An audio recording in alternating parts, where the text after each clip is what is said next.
know, here at fullflat.tv, we absolutely love to hear from you. It's all about your participation. That's what makes fullflat.tv what it is. And I had a question emailed into me from Jordan. Now, he wanted to know about the new Cessna Skycatcher, and so I put the question to Greg yesterday. So here you go. Okay, so one of our viewers, Jordan, wanted to know a bit more about the Cessna Skycatcher, a bit about its performance. Can you fill me in about that? Yeah, absolutely. The Skycatcher is going to be a two-seat aircraft, which is going to replace primarily the Cessna 152. It's got a Continental O200 engine in there, which is going to be about 100 horsepower, but the aircraft is relatively small, it's relatively lightweight, so you're going to get about 118 knots, which is not an awful lot slower than the 172. So it's going to be relatively good in its performance characteristics. It'll be more than enough that you need for two people. Okay, and when is it estimated that's going to come out? Well, at the moment we're still waiting for the final phases of the testing for approval for the aircraft, so I would anticipate that the aircraft would start to be produced at some point next year, probably the middle part of next year. Jordan, I hope that answers all your questions.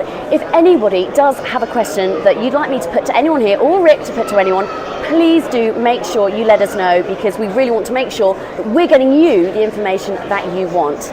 Now, as I mentioned a bit earlier, I've actually been having a look at some helicopters here at AeroExpo London, and I did get the opportunity to go up in a Robinson Raven 2, and I think we're bringing that to you right now. I'm here with Ed from Sloan Helicopters. Why don't you tell me a bit about the one we're sitting in at the moment? This is a Robinson Raven 2 helicopter. That's got fuel injection, so in the past a lot of the helicopters had a carburettor and you had to rely on carb heat, so its technology has increased on this aircraft. Costs in the region of $400,000 out of the factory, and as you can see, it comes in a nice configuration. The aircraft itself will fly along at about 135 miles an hour and go for in the region of 400 miles with 4 passengers. So what kind of person would want a helicopter like this? It ranges from private individuals who are just looking for a inexpensive aircraft to fly around the country and just do some general touring, through to business owners who have properties around the country, and it's a very good way. It beats all the traffic. Okay, and what about fuel efficiency? Fuel efficiency, as I say, it will do in the region of 400 miles on a full tank of fuel. And that's in the region of 30 US gallons. So it's a good aircraft to fly. And what about sort of keeping a helicopter like this? I mean, it looks beautiful. It's nice and spacious in here. What are the maintenance costs?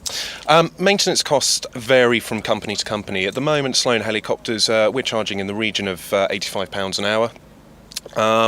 The costs themselves, Robinson are very, very good in that you have checks every 50 hours and every 100 hours, and in between those all you need to do is a quick oil change at 25 hours. If I wanted to get a helicopter, why especially should I get this one? Robinson helicopters are without a doubt the most successful manufacturer in the world. There are in the region of 8,000 Robinson helicopters have been sold in the lifetime. They're very reliable, they're very simple to use, they do what they say on the tin. It's a very, very good aircraft, and as I say, without a doubt, one of the most successful in the world.